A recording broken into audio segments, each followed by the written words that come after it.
Košnja trave je za marsikoga nadvse zoprno opravilo, spet druge pa vonj po sveže pokošeni travi naravnost omamlja. Toda še preden se lahko lotimo košnje, se je potrebno lotiti priprave kosilnice in drugih naprav za košnjo. Ob nedeljah v naši oddaji skrbimo za ozelenitev našega planeta. Danes pa vam med drugim povemo, kako visoka mora biti trava, da jo sploh lahko kosimo. Denis Malečič.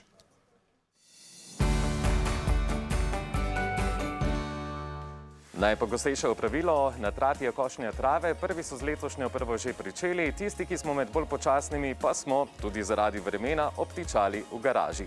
David Rotar, pozdravljen. Ja, lep pozdrav. Začne se torej pri pripravi trate na košnjo. Tako je.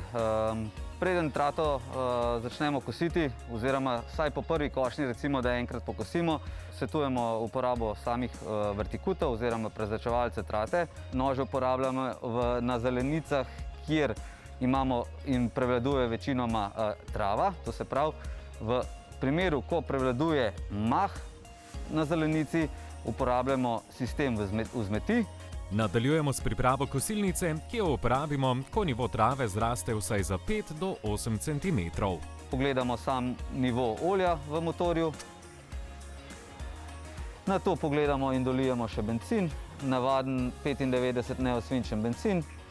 Se nalije enostavno notri in imamo pripravljeno kosilnico za prvi zagon in za prvo košnjo trate.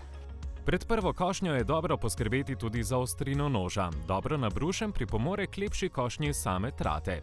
Ko zaključimo s košnjo, pa moramo poskrbeti tudi za tiste dele, ki jih ne dosežemo. Definitivno v tem primeru svetujemo uporabo raznih vrtnih škaric oziroma baterijskih motornih kos, da sosedje ravno ne zbudimo v jutranjih urah, če opravila upravljamo zgodaj zjutraj.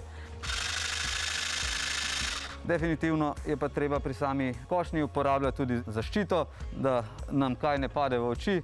Tukaj priporočamo uporabo zaščitnih očal ali pa raznih mrežastih vizirjev.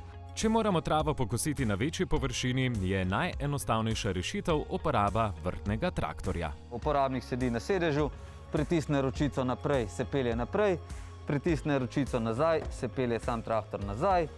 Imamo zavoro in pa, tako kot večinoma samih strojev, kot so že prej pri vrtni kosilnici videla, enostavno nastavljiva višina košnje, z ročko potegam, to se pravi ali spustom, nastavimo regulacijo samega traktorja. In pa, kot vsak traktor, seveda mora imeti tudi zmogljiv motor, oziroma motor primeren glede na samo površino, ki jo obdelujemo. In pri košnji moramo paziti, da ne kosimo vedno v isto smer, ker bo začela v tisto smer trava tudi rasti. Tako je. Tudi sam kosim travo doma in, tako bom rekel, na vsako drugo košnjo definitivno kosim v drugi smeri, ali je to v obratnem krogu, ali pa poševno, kajti tako pripomoremo, da travo naredimo čvrstejšo in tudi izgled zelenice bo potem takem lepši.